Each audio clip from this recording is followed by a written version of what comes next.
We are moving to Sydney from London.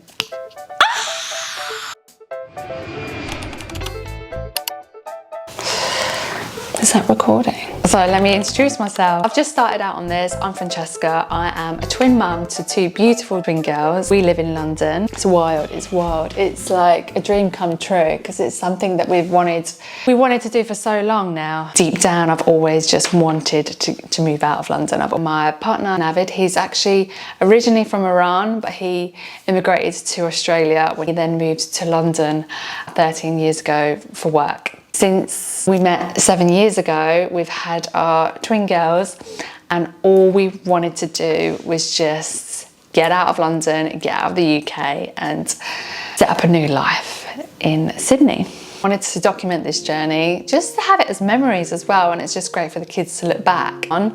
I also think it's fascinating when I watch people's stories, families that move from one country to another on YouTube. I just think it's just fascinating. I love it. If you are on this journey too, or if you're thinking about moving to another country, then we're in this together and we can all the questions along the way. It's highlighted it even more so now since the girls have come along, that we just want to move out of London, out of the UK and to Australia. I really want to document this because I think this is such a special thing. It's such a big thing as well. I love it. I love London. It's great. There's so much to do. I think, you know, when you have kids, it's a whole different story, isn't it? You know, I think as someone who just loves traveling, every time I'd come back to London home, something wasn't right. Like there was something definitely missing. How can I position this so that it's a little bit more? See, that's good. Need more practice, don't we? So going back, I used to travel quite a lot. And I even went traveling around Sydney and landed a job in a hostel. And absolutely loved it because I have such good memories being in Sydney. And then came back home, just knew that the London life wasn't for me. And I just couldn't wait for the next move, like the next getaway, the next travel. So I save up some money and then I'll just jet off again. Saving money for mortgage, getting married, things like that just wasn't on the cards for me at that point in my life. Like I just wanted to travel. Also, the fact that I had a brother, he passed away when he was 19. He had a brain tumour and I'm 11 months older than him. And I think for me, it was just a case of, okay, life's too fucking short. Like life is just too short for this. You just never know what's around the corner. Like Forrest Gump, life is a box of chocolates, so you never know what you're gonna get next. I just wanted to really fuck off, basically, and get out of London. I remember like being at work, working for a skincare company, and all the girls there, they were like kind of in their mid-20s and all planning, you know, when they want to get engaged. They want to get engaged by the time they're 28.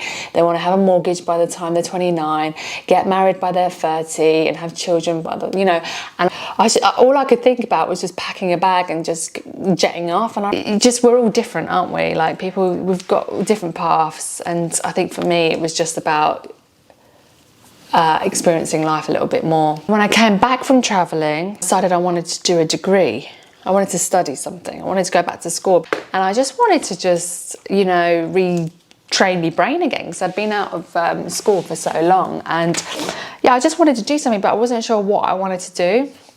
So went back to uni, and back then it was like the Erasmus program. Unfortunately, they don't have that system anymore because of Brexit, but it was such a great system. Like you could just study and do your first or second year or something abroad, and you can choose between like what countries where you wanted to go. Just an experience for me. So I chose to go Barcelona, and Barcelona was just insane. I had so many wonderful memories there. So just before I was going to Barcelona, I had just met my partner, Navid. We may as well be my husband, but yeah, it's a whole nother story. We were actually at a bar, we were in the smoking area, and he looked a bit lost. I just remember like, we just got chatting, and I was like, oh, so where are you from? And he's like, I'm from Sydney.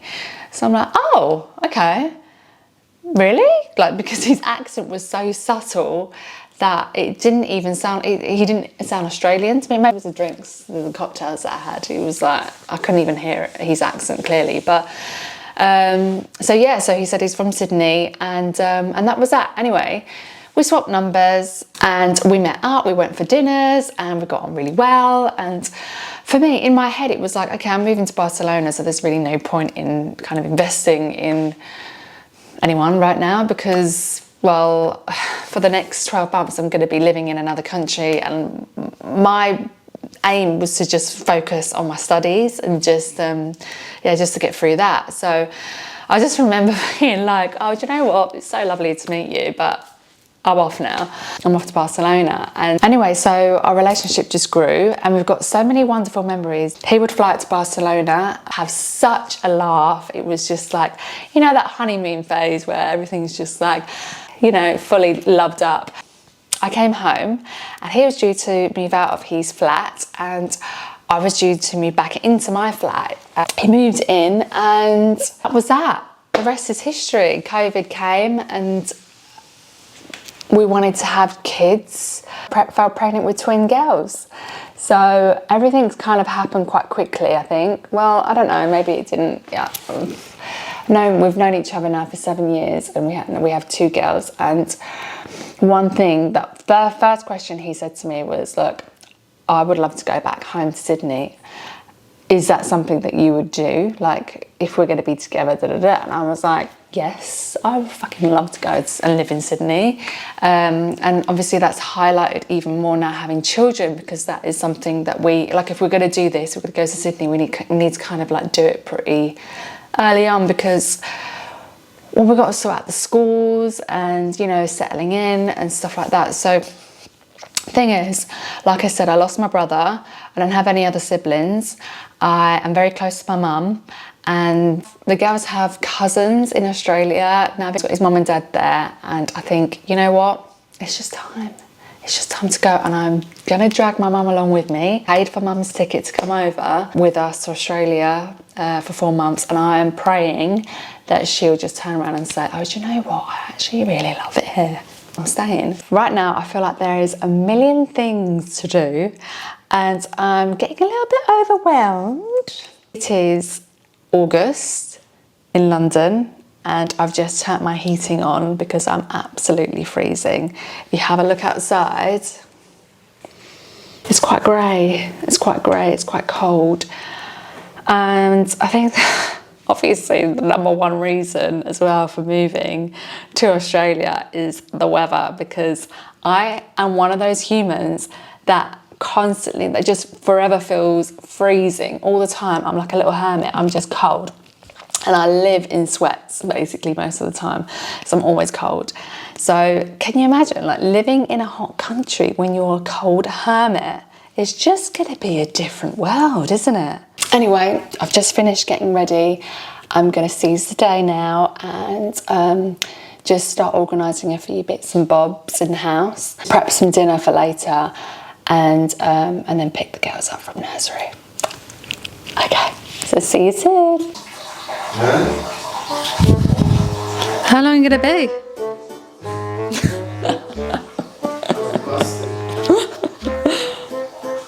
Congratulations on your new job, by the way. How does it feel to finally know that the news has come out that you've got your new job and we're going to be moving to Australia, Sydney? Very relieved. I thought I'd be stuck in this grey, cold country forever.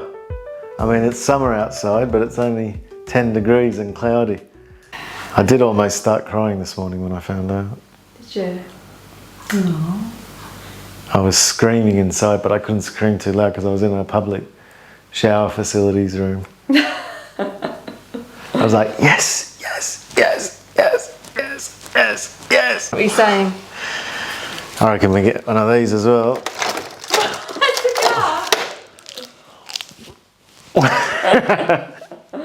Can't beat a cigar with champagne. Put your hands up if you're excited to go on the plane. Hey. Look at the haircut on Mummy's phone. You want to have a look at the haircut on Mummy's phone? Okay. I want to look at here. You want to look on the YouTube? We're gonna go. We're gonna go and get our haircuts today. The girls are gonna get their first Proper haircut Oh, look at him. at the age of 3 years old. Oopsies! What was that? Mommy,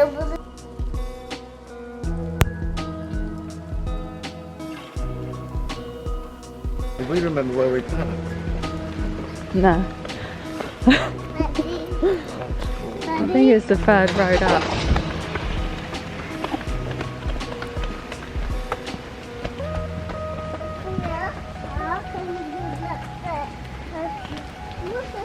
The doggy's water. I love these. There we go. Just relax for me. Otherwise it's going to smudge. Thank you, sweetie.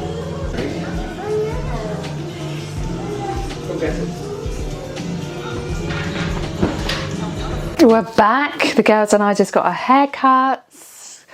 Got a good chunk of hair chopped off.